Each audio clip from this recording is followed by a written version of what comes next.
Good afternoon.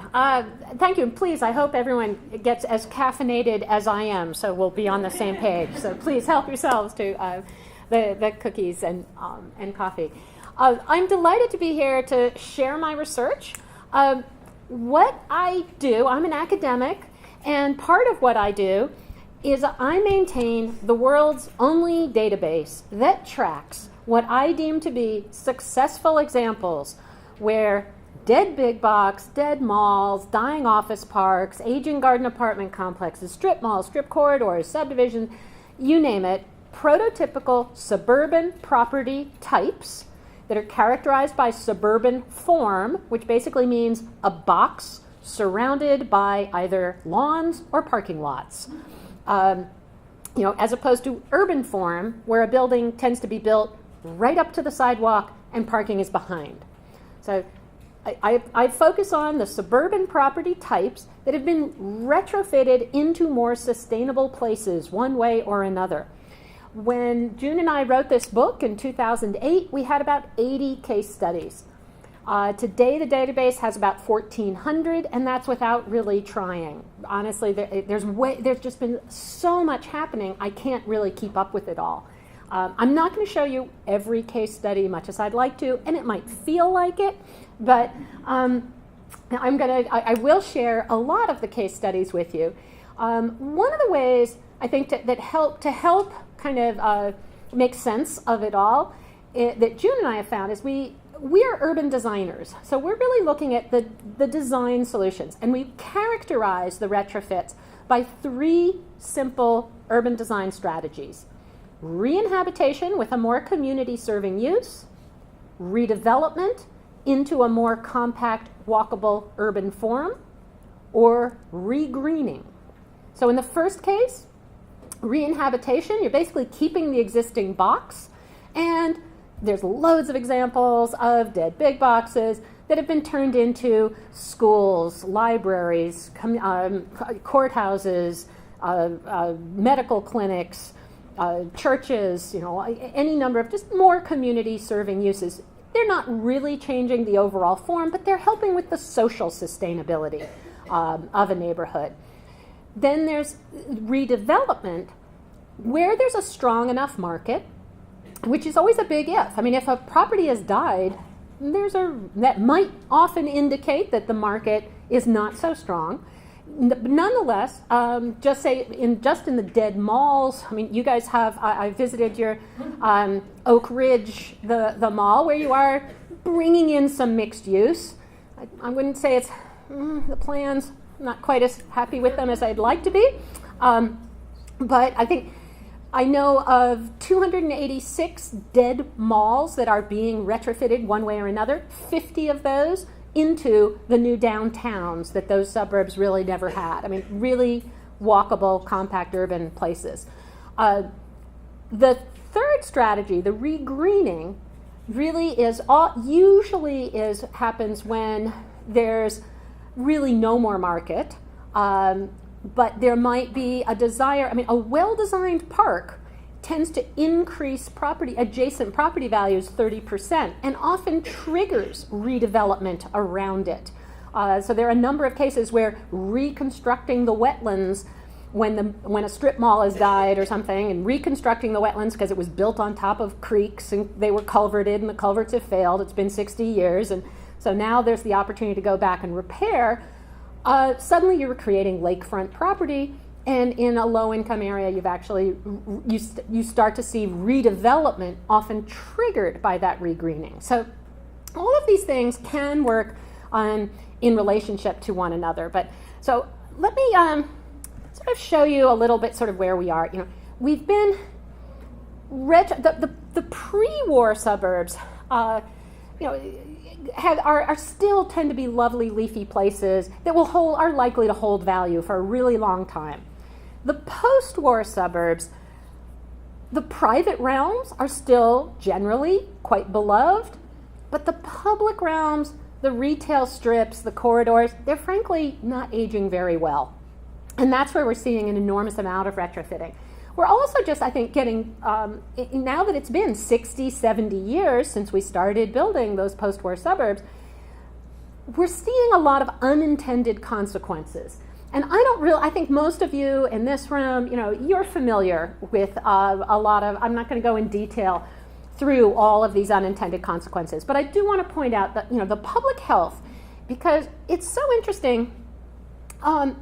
Really, it was back in the 1880s and 90s when a lot of the first early suburbs, the streetcar suburbs, were being built, and they were being marketed as being the healthy choice to raise a family. And we still have that idea absolutely embedded in all of us, but it's mostly based on a 19th century concept that the big health threat was infectious diseases from the overcrowded cities. Today, infectious diseases aren't really our number one health threat. In fact, obesity is at epidemic levels.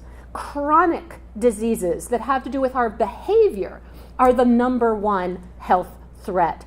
And it's in particular that obesity leads to diabetes, leads to heart disease, leads to a host of other problems. And these have to do with, we've kind of designed a habitat for ourselves, especially in our suburban patterns, that has designed out physical activity and walking. So such that a lot of us, if we live in neighborhoods where we drive everywhere, we sit at work, we sit in the car, we sit at home, we see there's a lot of evidence that people living in the suburbs tend to lead more sedentary lifestyles. And there's evidence that human sprawl and suburban sprawl correlate. And so suddenly it kind of throws this, it's not that cities are necessarily so much healthier, but we do actually see a lot of evidence that the suburbs are not as healthy as we originally thought they were. And this is why I think so many public health departments are becoming much more proactive at really working with the public works department, the planning department, the building department, to try to think about how to rewrite the zoning, to encourage buildings to be closer to the sidewalk, to encourage to encourage sidewalks,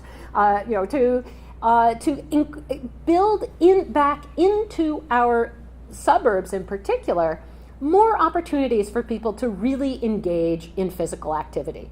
Now, the rest of these sort of challenges, I want to also point out, I think most of the traffic is obvious. We all know climate change, the severe weather that we're supposed to have today, be getting today, as we've built up more and more paved, more and more parking lots, we're getting more development upstream. It's stressing those culverts that were built 30, 40, 50 years ago. We're seeing more flooding. And there's a lot of opportunities to, by living more compactly, reduce our per capita and water energy use. The other sort of surprising unintended, I think that people just don't think of and recognize is the last one, poverty. We tend to think of the suburbs as very sort of middle class, if not upper income. Since 2005, more Americans in poverty have been living in the suburbs than living in cities, with less access to the services, less access to the opportunities to actually grow themselves, often out of poverty. And that's really 2005, that's before the recession. Those numbers have escalated enormously, introducing a whole new just set of issues and questions for those of us operating in the public realm and looking at the suburbs. So if that wasn't depressing enough, then we start looking at this landscape that surrounds us of aging, underperforming properties. Fully 1/3 of our enclosed shopping malls are dead or dying, and there's a whole bunch more about to come as Macy's and Sears empty out in this coming year. Strip malls, big boxes, we don't even know the exact numbers of how many, but everybody can point to some dead ones. Every community has a couple of dead big boxes and certainly some vacancies in a bunch of strip malls. The one that has not gotten quite as much attention, but I am seeing it pop up more and more in my database that concerns me a lot, are suburban office vacancy rates that have been going up, and corporate campuses, suburban corporate campuses, are closing quite rapidly as a lot of the corporations who left the cities in the 1980s to go out to the brand new suburban office parks are now, in those older suburban office parks, now they're going back into the cities that have often been reinvested in, have become lively places, much more lively places, and are where the millennial workforce that those employers really want to hire are increasingly desire to be a part of. So again, there's a lot of 21st century challenges that the suburbs are facing that they were never designed for. That 20th century suburbs weren't really designed for, from climate change to changing office desirability, how to attract and retain workers, to public health issues. And so you can either look at these kinds of properties and get depressed because it's depressing to walk by them and they depress property values. Or, if you're me, you look at these and you say, opportunity! These are the properties where we can begin to actually address those 21st century problems. And there's that is in fact exactly what's happening. And it's happening because a lot of developers have very much begun to recognize how much the market has completely flipped from 35, 40 years ago. And a lot of that has to do with changing demographics. We think of the suburbs, all of us, as family focused. Newsflash, that's not who actually lives there. Since 2000, we're now 17 years, over 2/3 of suburban households do not have children in them. Over 2/3. We're close to 70% in several communities. The reason is the baby boom generation, I'm one, the baby boom generation who were the generation that those post-war suburbs were built for. Over 75, about 78% of boomers live in the suburbs. They've lived there their whole lives. They've raised their children in the suburbs. But now they're empty nesters. The kids have long since fledged. And you've got and the boomers are starting to retire more and more. So you've got a lot of aging boomers still living in the suburbs, but without kids in their homes. The demographers tend to refer to some of them refer to the boomers as yeepies, youthful, energetic, elderly people into everything. They do not want to retire quietly. They do not want to become their parents. They do not want to retire into a assisted living center that's a box surrounded by lovely landscaping with a little shuttle bus to the mall once a week. They're scared to death of that. They want to age in place. They want to remain in their communities with their friends and their doctors. But as they're retiring, the privacy that they loved and was great for raising the kids now becomes lonely. They don't want to maintain the lawn anymore. They actually want to walk to places. They want to volunteer. They want to be actively involved in their communities. And they actually want a more urban lifestyle. A lot of them are looking for the opportunity to be able, to actually that living in a condo that they can lock and leave and go stay with the kids for a month or two, or in the vacation home, is so much easier than the big house. They want to still be in their suburban community, but they're actually looking for a more urban lifestyle.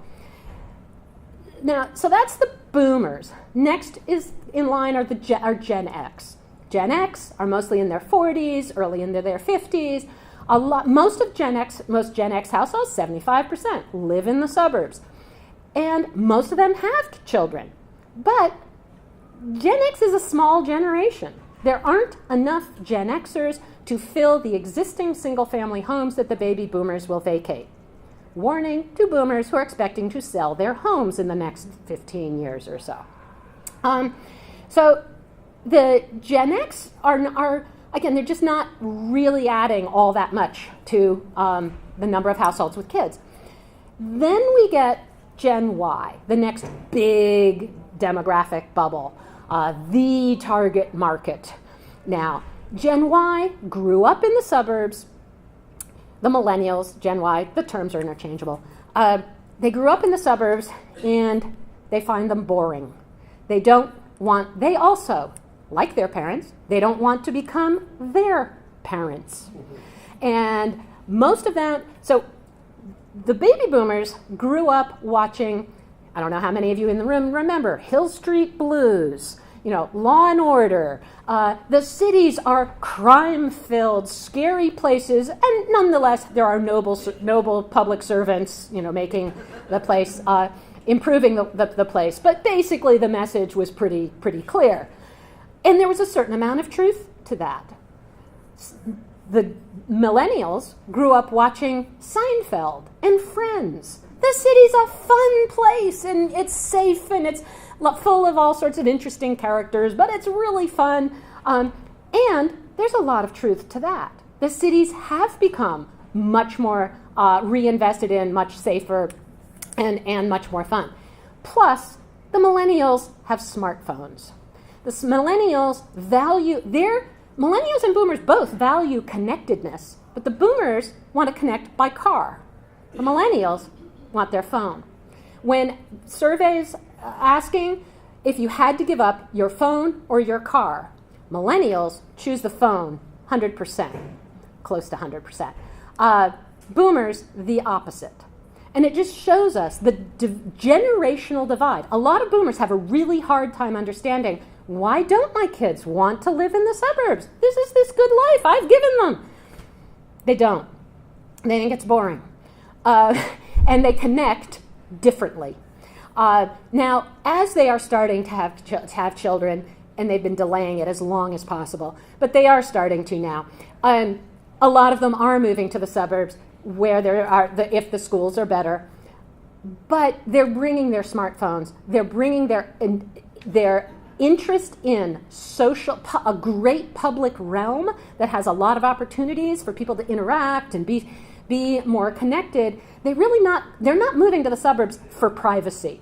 They don't value privacy. They don't value having the big car. They may need it, but it's not where their values are.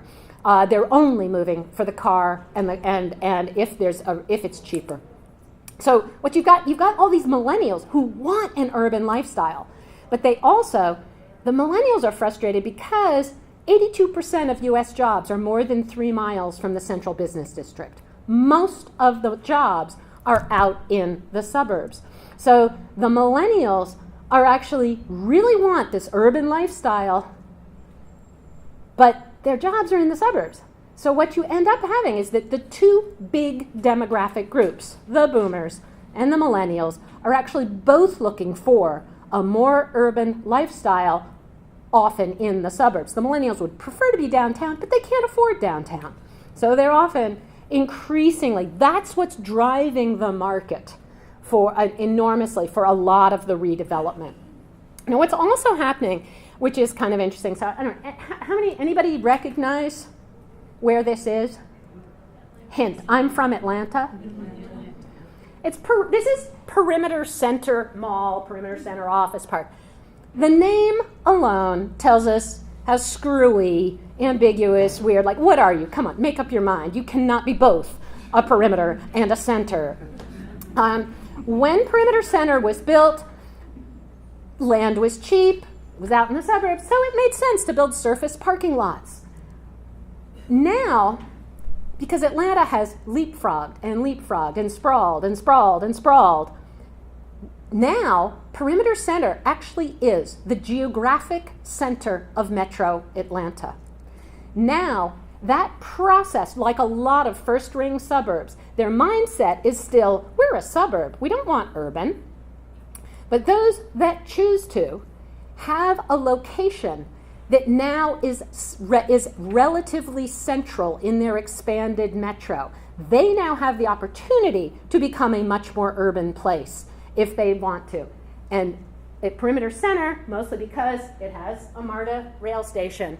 Now, everything outside of the mall, everything else on this slide is being redeveloped with 8 to 30-story buildings, right-facing all right along sidewalks, walkable, urban, transit-served, 10 million square feet under construction right now. This is the new sort of face of how the suburbs are able to transform. This one in a particularly kind of strong market. It's right at the sweet spot where it's at the end of the transit line, so all those millennials living in Midtown but whose jobs are out here can still arrive by transit, but all the boomers out in the burbs can drive in. It's kind of the end of the transit lines are now the new sweet spot. So Chris Lineberger is a professor at George Washington University who has been studying how much real estate value does walkability add to real estate. And he's found overwhelmingly this complete reversal of 30, 40 years ago. 30, 40 years ago, the office parks were brand new, the malls were brand new, the subdivisions were brand new. That was your highest value real estate. Today, I consulted with him on his study in Atlanta. So for example, in Atlanta, we found that residential, commercial, and retail, on average, if you were a landlord in one of the 27 regionally significant walkable urban places in Atlanta, you are getting 112% rent premium, double the rent if you're in a walkable area. That's what's got the attention of the developers. So how do we actually now do that? How do we bring walkability to the suburbs? And clearly it is needed. I mean, 6 out of 10 Tennessee adults fail to get adequate physical activity. I don't know for Eastern Tennessee, but for the average Middle Tennessee resident, travels by foot or bicycle only 3 minutes a day. I mean, that is really not enough. So how do we help people integrate more physical activity, more walking? The strategies are essential. We need the connectivity. We need those connecting up the streets to get smaller blocks so that you can make more direct walking routes. We need sidewalks. I'm really impressed that with all of the greenways here, you guys have an awesome trail system. If you can begin to interconnect a lot more of those trails and connect them to places of employment and to residences. But you've got the backbone. You've got an awesome backbone of your trails. So the connectivity will definitely help people do things. But to get people to not just, all right, I'm going to decide on the weekend to take a nice bike ride, but to actually integrate it into their daily lives, you've also got to get more of a mix of uses that it close into neighborhoods so that people have convenient destinations that, it's going to be just as convenient for me to walk there as it is to drive there. In fact, it'll be easier. I would rather just walk. Walk Score is a website that tries to sort of measure, mostly it's measuring how many destinations are there within an area. Farragut, I spoke last night at Farragut, and their walk score is 13 out of 100. That's really low. Knoxville comes in at 31, which is amongst the top 3 in Tennessee, but is still extremely car dependent. So getting more of that mix of uses will tend to help raise the walk score. Every 1 point increase is associated with about a $3,000 per property increase in value.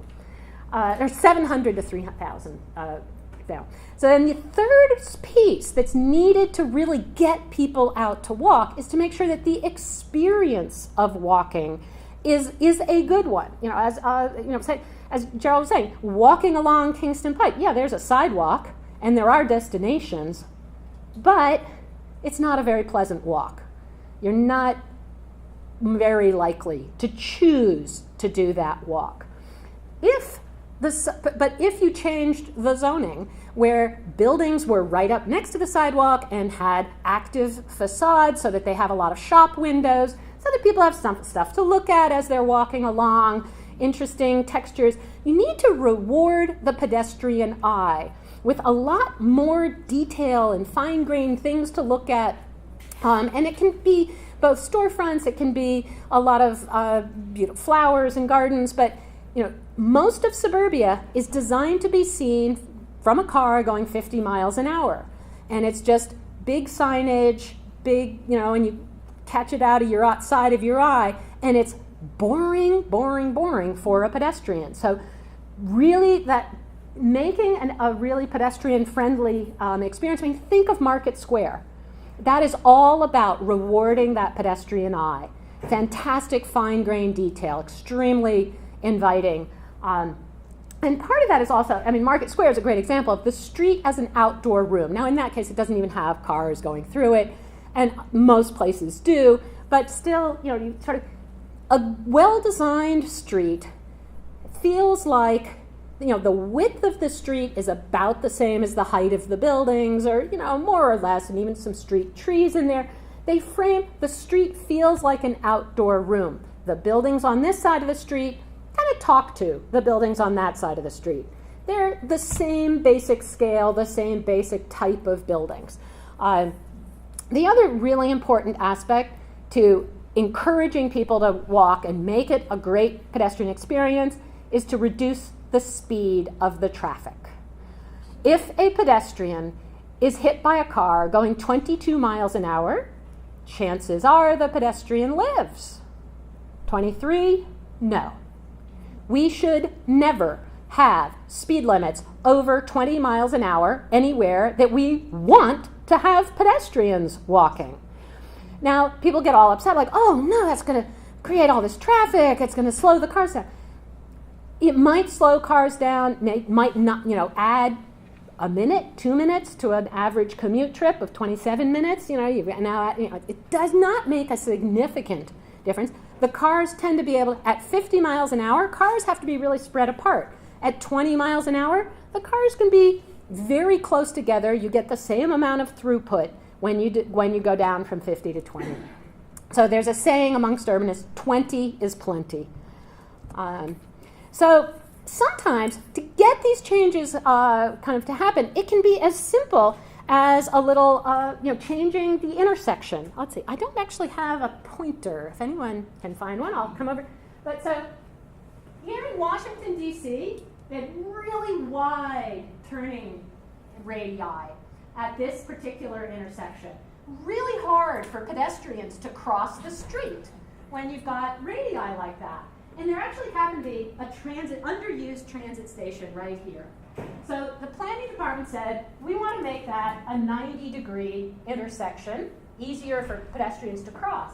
In the process, that meant all this publicly owned land could become available to be sold or leased to developers to build affordable housing close to the affordable transit and really kind of densify that intersection. So this piece has already been built, which is a Walmart topped with housing.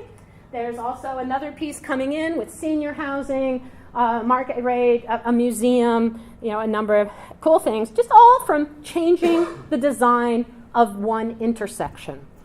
Another really cool kind of extreme example of intersections is here's Carmel, Indiana, which is kind of an affluent suburb of Indianapolis, where the public works folks came up to the mayor and said, we've got a bunch of traffic signals that we're going to have to start replacing. And, it costs, I can't remember, it was $125,000 or $250,000 for the whole intersection. I don't remember the exact, but it was a lot of money per intersection. And the mayor sort of said he loves all things European. He's been reelected, he's served for like over 20 years. But he said, let's do a roundabout. then we'll never have to replace the traffic signals ever again. So what that actually did, they just recently, last year, built their 100th roundabout, replacing all of these intersections now with roundabouts. And what that meant was you got rid of the left turn lane. That meant every 5-lane street could go down to 4. Every 3-lane street could go down to 2 with that extra right-of-way. But what that meant was that then they could get a multi-way path, a new sidewalk and path off-road, just on the side of the road. So they now have the most extensive suburban bike and ped network I have seen anywhere. And it's from just, again, changing their intersections. What they also found was that there's much less idling time, so it's reduced their greenhouse gas emissions. They've actually found that commute times got shorter. People are able to move through these intersections much more quickly with the roundabouts. So it's really had this just cascading effect. Now, I wouldn't want to do it right in the middle of a city because you can't. It's not the most friendly for pedestrians to cross. They've figured out how to make the crossings work very well, but in the meantime, it's sorry, a little distracting here. Sorry. Go right ahead, Lillian. Do what you got to do.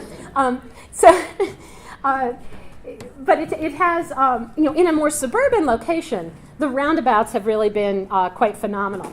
Thank you. Here's their very extensive suburban bikeway network. Just imagine connecting your greenways with the roundabout. You guys could do a lot. So that helps with all the connectivity. I mean, again, your trails, you've got some real opportunities, I think. Now, to get those destinations, the best way to get your destinations is if you have, some older existing buildings that you can revitalize and get re-inhabited. And a lot of older suburban towns have that little core of an old main street. They kind of died once all the shops moved to the mall, but the buildings are still there and they're very high vacancies. That was the case in Pleasant Ridge, Ohio, a suburb of Cincinnati, until a bunch of citizens, just kind of all volunteers, got their 3-block long Main Street designated as a community entertainment district. What that meant was that the cost of getting a liquor license went down from $25,000 to $2,500. They then targeted all of the veteran food truck operators and said, are you getting tired of driving around? Would you like a brick and mortar location? And it's worked. So now they've got the coffee truck and the coffee shop, the cheese truck, the cheese shop. They even got a guerrilla movie theater group to come in and take over the old theater. Really a great example of reinhabitation. Another example of reinhabitation that is often just even starting small, starting with just a temporary pop-up kind of an idea. So the Build a Better Block is a group that started off as an underemployed young planning grad who during the recession didn't have much work, a musician and one of his bicycle buddies and cyclist buddies. And the three of them were mad that their town, Oak Cliff, which is not one of the Oak Cliff was always kind of considered the more dangerous suburb or whatever. But this block was completely boarded up. No active uses. They went and their budget was $500. They went to the city, they got a permit to do a 2-day art installation, and they painted bike lanes on the street, they brought in plastic street lights, they brought in planters just in pots. They opened up all of the storefronts, but their shelving was just milk crates and stuff. They brought in food trucks and bands, had a great party, really, for 2 days, kind of showing what this could be. Everybody showed up, the mayor, city council, they made sure mayor and city council were there at the end of the day. And they said to the audience, would you guys like to see this all the time? And everyone's like, of course, yeah. They said, Mr. Mayor, you only need to do 2 things. 1, get rid of any parking requirement for businesses under 2,500 square feet, and get rid of your fee for cafe seating on the sidewalks. The city did those two things. 6 months later, every storefront was filled. I went back 2 years ago, every storefront is still filled. These guys, Build a Better Block, have been doing this now. They quit their day jobs. They just did Build a Better Block Tehran. They have gone global. It's phenomenal. Just the power of doing a temporary installation. It's just an experiment. It's just a pilot. Let's just try it. See if it works. See if people like it. This is a new movement of tactical urbanism. It's sweeping the country, lots and lots of opportunities, I think, to just sort of test ideas, see if the community wants it. There's also a lot of cities now that are also really, again, focusing on that pedestrian experience by investing in streetscaping. This is Mesa, Arizona, an area where a drag sort of lined with strip malls, that a lot of which had died, a kind of dying mall. But the city invested in really, wide sidewalks with a lot of plantings. There are a lot of bioswales capturing the runoff, banners, and really making a much more pedestrian-friendly streetscape. And that has since resulted in the dead Circuit City has now become a high-tech company. The mall is being revitalized with a lot of business uses. They're really connecting up, doing great things kind of as a result of the streetscaping. The other strategy that can be really great is our liner buildings. So again, our old zoning always said set the buildings back, and have either a big lawn or a parking lot in front. Now we've got the opportunity to come back in and just put a little thin liner building that's right at the sidewalk. So Crystal City is a big master plan, 1970s community across from DC in Northern Virginia. And as you can see there, upper left, it's a little grim at the ground level. It's not exactly inviting.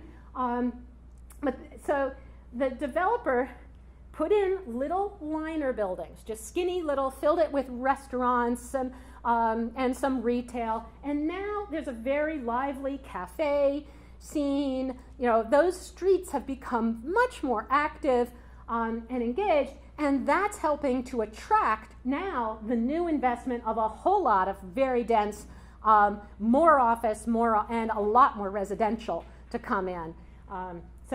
These liner buildings, they can be big examples like that, or really simple, modest examples. This is a liner building that's just being used to screen a parking lot. All this is, it's still at ground level. Those are cars. That's parking spaces. So at ground, that's the parking for a layer of apartments up above that are just little walk-ups with a nice little handicap unit at the corner.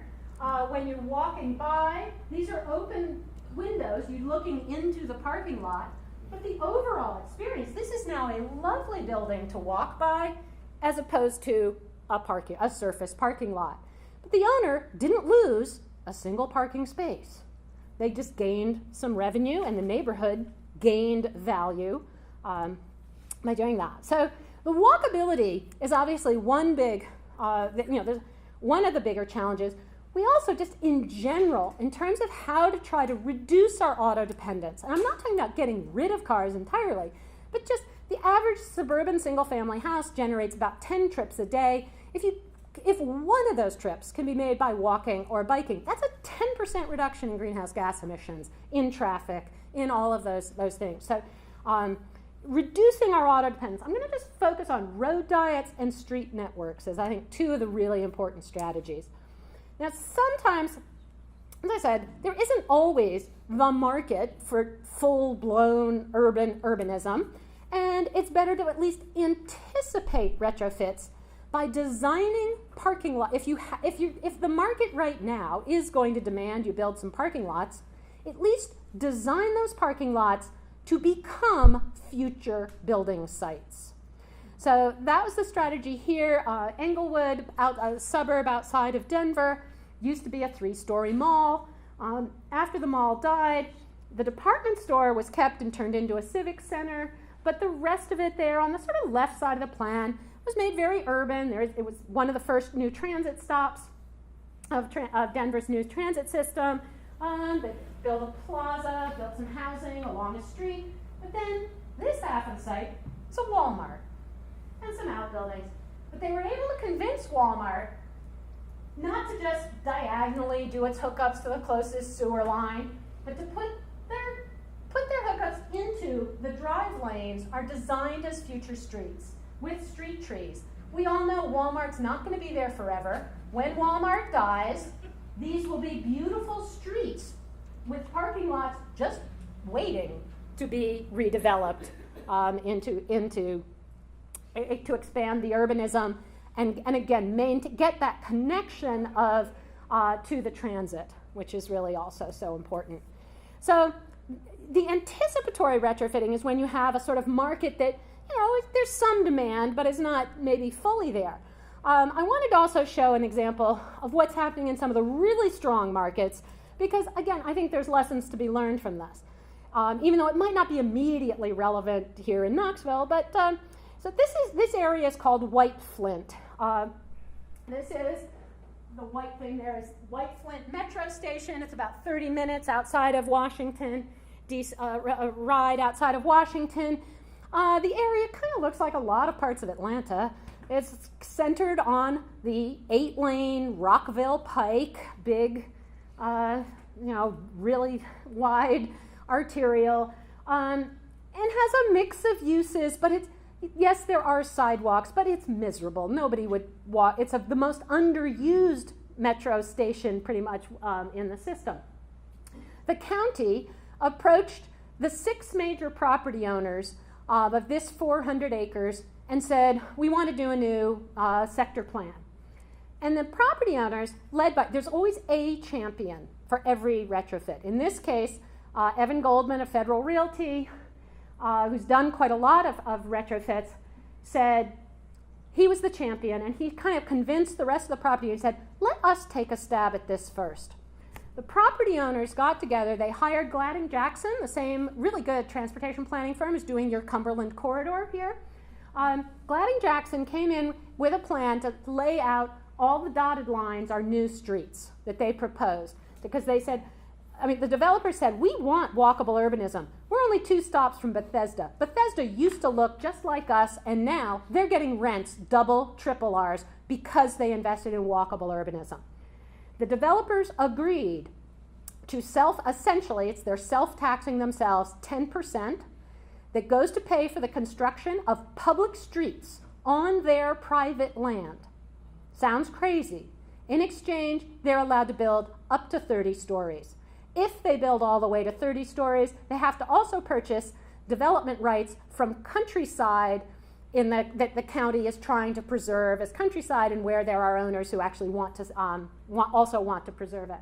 The county, in turn, has also agreed, they haven't gotten funding yet, but to retrofit Rockville Pike and to put bus rapid transit down the middle to extend the access to that metro station, put it on a road diet, widen the sidewalks really significantly, and make this a real showcase of walkable urbanism. The first 30-story tower on your left has already been constructed. The one in the middle is under construction. I think it was on the site of a former Chili's restaurant. Right here this is about a 30-acre strip mall, what it used to look like. Here's what it looked like about 2 years ago, and here's the projected final build-out. Very, very dense, transit-oriented development. And then that lower left image, that's a bioswale that's been constructed along the edge of Rockville Pike, right sort of at the foot of the 30-story building. Remarkably well done. It actually does reduce the sound of the cars. I was amazed walking along. I was like, wow, I can't believe I'm walking along Rockville Pike, and I'm enjoying it, actually. I really was astonished that was possible.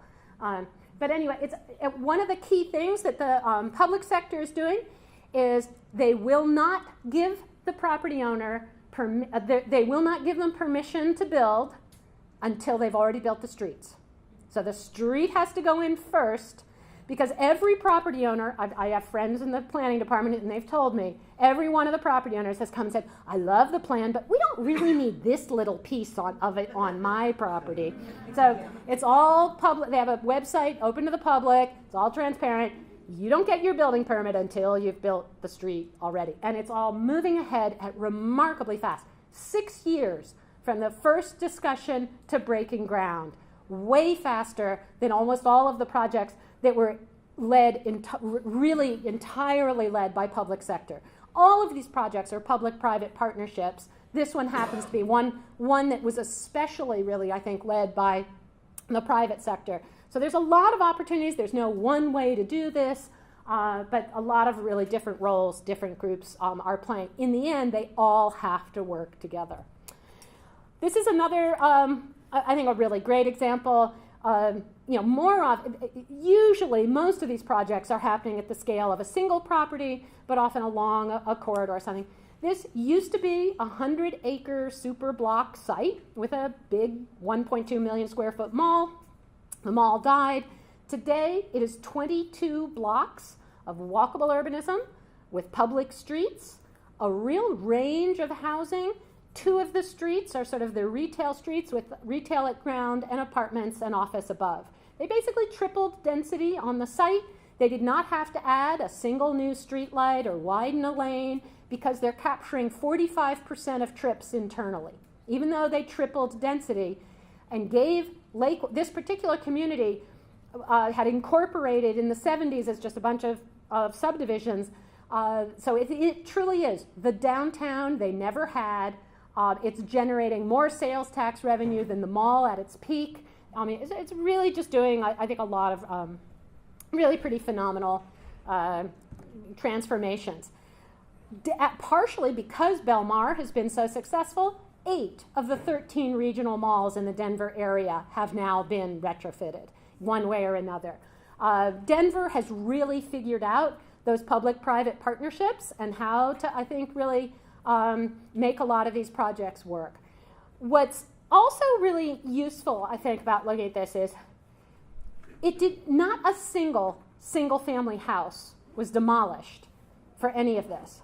This was just taking dying, defunct malls and building urbanism to provide housing for that growing segment of the market that wants a more urban lifestyle. It didn't take away anybody's existing suburban choices. It simply added more choices to that mix. But when you look at a map like this, what's also clear is you really are ending up with these pockets of drive-to walkability.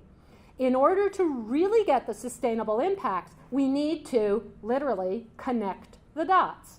And that means we have to start retrofitting the corridors themselves. That could be a whole lecture on its own. There's tons of examples. One of the ones that's the furthest along is this one on Columbia Pike in Northern Virginia. It's a 3.5-mile stretch of road that was mostly, it's an old road, but mostly characterized by a lot of kind of low-rise suburban development, but in a very strong market. So they used a form-based code. And I think probably most of you guys know, the old Euclidean zoning is use-based. This controls the form. So the form-based code allows 12-story buildings right at the sidewalk, on the corridor, but they have to transition down to 3 stories at the back where they meet the existing neighborhood. Since even during the recession, since adopting the form-based code, 6 new 12-story buildings went ahead. A well-done form-based code gives the community, before there's a project on the boards, it gives the community the chance to get the predictability that they know how the massing is going to impact their neighborhood. And then that in turn gives the developers the predictability that they're not going into a year-long negotiated process. The form-based code triggered redevelopment even during the recession. In the previous 30 years, there'd been 1 new building on Columbia Pike, a CVS, and it took a year to negotiate a brick facade. We've all been there, we know what that's like. Now, part of why the higher density was being proposed, in addition, they knew that there was a market for it, but was also to be able to use that higher density and the tax revenue to support a streetcar.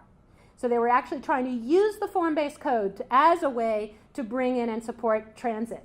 Everything was moving along fine until new elections, new city council. Now the streetcar is not happening right now. We'll see what happens in the future.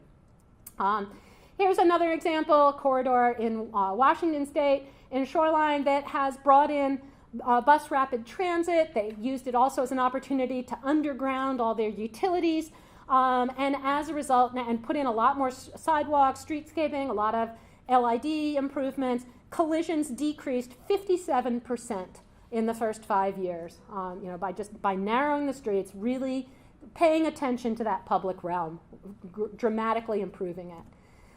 This one is one of my favorites of the corridors. This is Lancaster, California, outside of Los Angeles. This is their main street, upper left. It had been losing retail to the malls for years. And the answer had always been, let's widen the street to make it easier for people to get downtown. All that meant was it was easier to zip through downtown. They then put it on a road diet. They went from 5 lanes to 2. Put the parking in the middle, in between street trees and street lights. They didn't change curb and gutter. It was not really very expensive to do. It was just putting in the trees and the lights. They made a really attractive parking, but it also, when they have festivals, as in the lower left there, it becomes this amazing festival place. And it's become this project now, they're attracting shops back in from the malls. It's become a place. And they reduced the speed limit from 50 to 20. So now you can drive by, you can see, there's a sale at so-and-so's. Pull into the parking. They've seen business go up, and a 50% cut in traffic collisions. You can test these things, road diets. Just, again, temporary pilot projects. Test it and try it. Here in Colorado, they're testing to reduce from 4 lanes to 2 with bike lanes for 18 months, and they've got a couple of NGOs who are monitoring the impact on traffic, on businesses, on health, and they put in a little parklet in a parking space. They're just testing it, trying it. It's an experiment. It doesn't have to scare anybody. If it's a disaster, we'll take it out. So the other challenges, there's lots of challenges, and I know I'm taking way too much time here, but public health is really, it's just so important. Now, we know that clinical care, surprisingly, clinical care really only accounts for about 20% of health outcomes. It's the socioeconomic factors and the behaviors, healthy behaviors, that really account for that 40 to 30%. The physical environment directly only accounts for 10%, but it has such an important impact on the personal behavior and community safety that it really, this is why we really need to bring together the public health folks with the folks really working in built environment. So the strategies for doing that are, again, increasing walkability and healthy food, bring up the physical activity. We also need to increase the social capital, the opportunities, especially in the suburbs, where now the suburbs, the social life was assumed to revolve around the school because it was assumed everyone had kids. Well, now most of the households don't have kids, and suburbs, heaven forbid you have nightlife in the suburbs. Now we're seeing a lot of, there's a desire to increase the opportunities for people to socialize.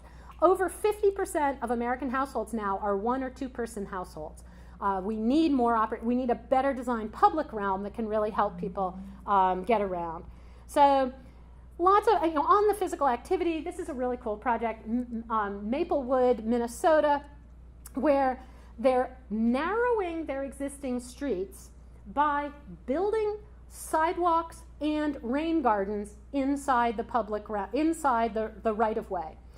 This is really being led by the Watershed Association, the Watershed Authority, because they're having problems with the water quality that was going into the storm sewer drains. So they've put in now over 800 rain gardens. They've reduced their sewer discharge 80%, and in the process, added sidewalks, increased the physical activity, and rain gardens. A really, really cool project.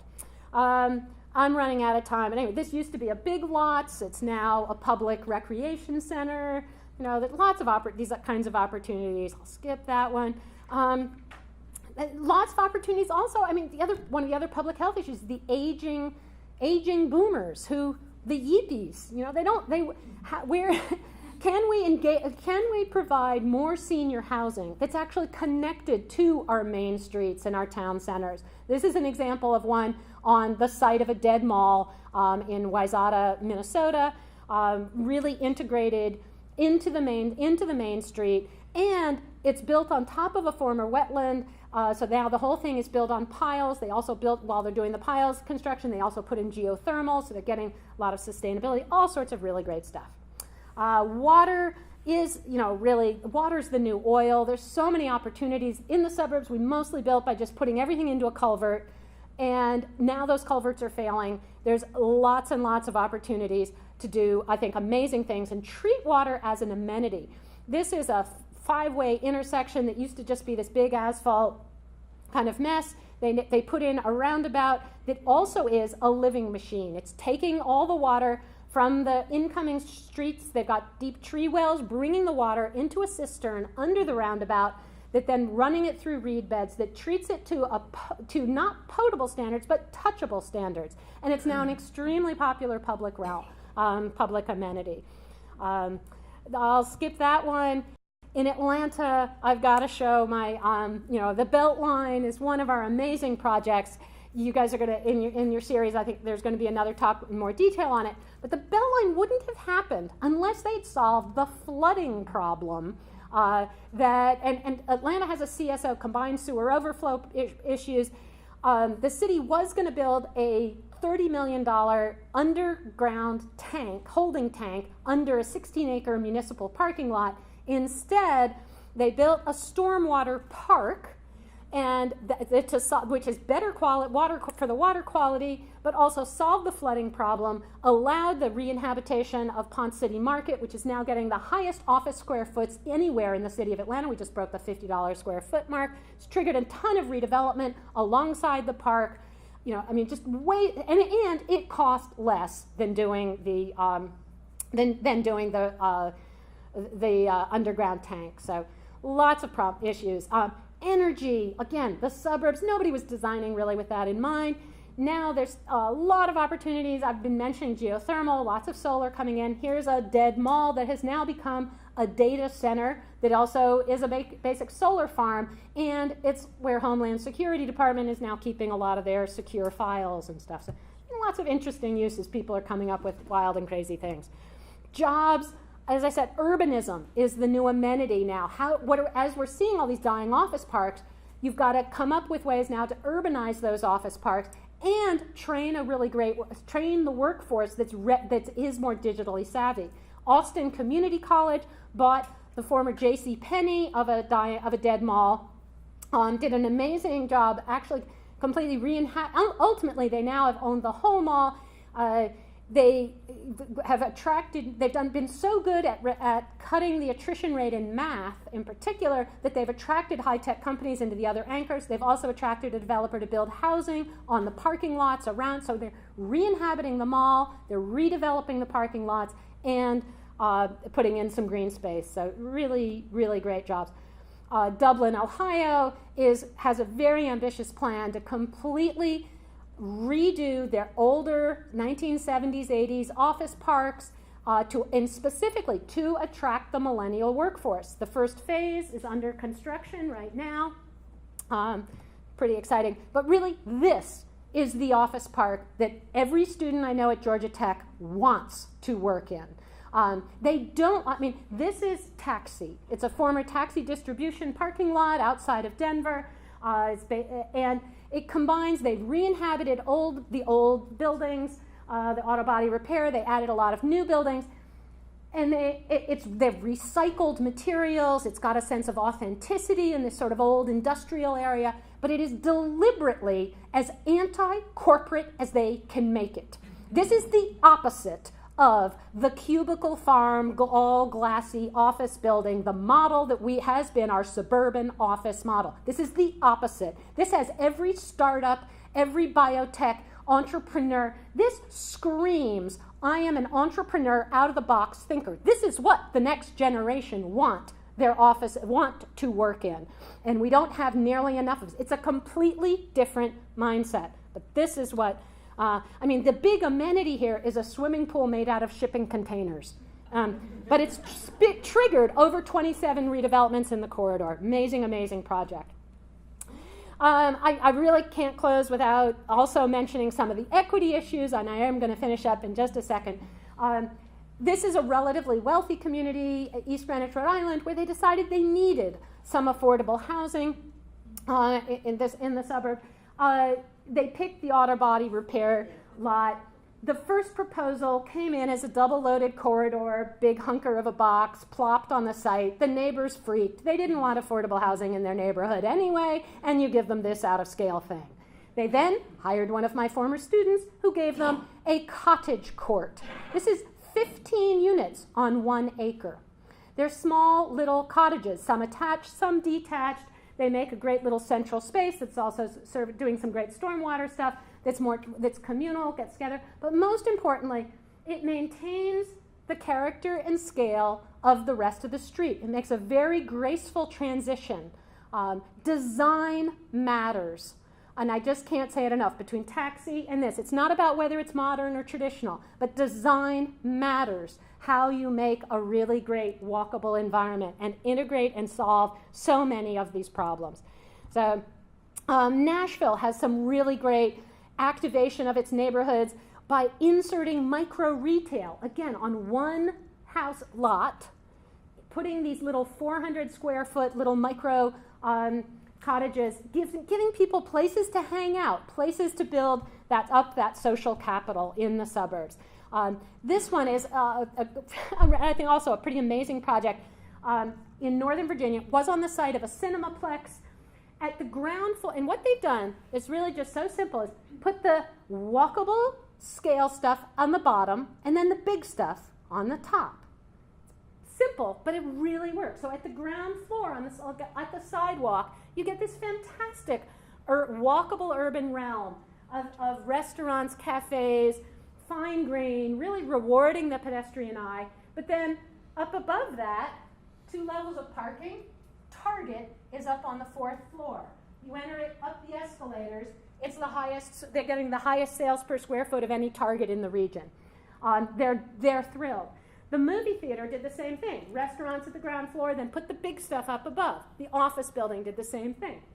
What the movie theater also did, which was really cool, at the last minute, they decided, we've got this blank wall. Let's put a screen, an LED screen, on the wall facing the town green. That's now allowed them to program that park continuously. They have the yoga classes in the morning, toddler classes mid-morning. Then they do sports and stuff at the evening that's more oriented to the adults. It is the most active public realm. They are actively building community. It is not enough anymore to just build a town green and assume people will come. If you're trying to actively build community, and we need that, now that we don't have the same social anchors that we used to, you've got to program it, and they're doing it in a really cool way. So ultimately, really, we need, I've broken this up into a whole bunch of different challenges, but what we need is to layer all of these solutions together. And that requires interdepartmental coordination. It requires communities and citizen groups and nonprofits, the public sector, the private sector, everybody having to work together. The reality is part of the success of suburbia has been that for 70 years, we figured out how to build a system that kind of allows transportation's over here doing their thing, planning's over here doing their thing, Parks and Rec is over here doing their thing, watershed is doing their thing, Everybody was able to kind of optimize for a single variable, but it's all zoned as long as we keep everything separated, and the only way you connect them is by cars. And that has worked. it's given us the landscape we have. But if we really want to be more sustainable, if we've got to start refiguring out how to bring all this stuff together and how to actually work together. So we really need a lot more figuring out ways to cooperate, bring in much more cooperation. We also, out of my 1,400 examples, I'd say at least 1,390 of them involved some kind of public-private partnership. And I wish that these were much more standardized, but they're not. They're very complex. I've never met any two that were alike. And I found that a lot of communities are really hampered by having too small a planning staff to have the capacity to really negotiate the PPPs that are necessary to really make these things work. So we need more, again, we need more skills, I think, in that area. And we need new metrics of success. If we're only measuring the success of a project by a single variable, we're completely missing the point. And we're going to still keep just building more sprawl that will need to be retrofitted in another 20, 30 years. So, all right. Thank you very much.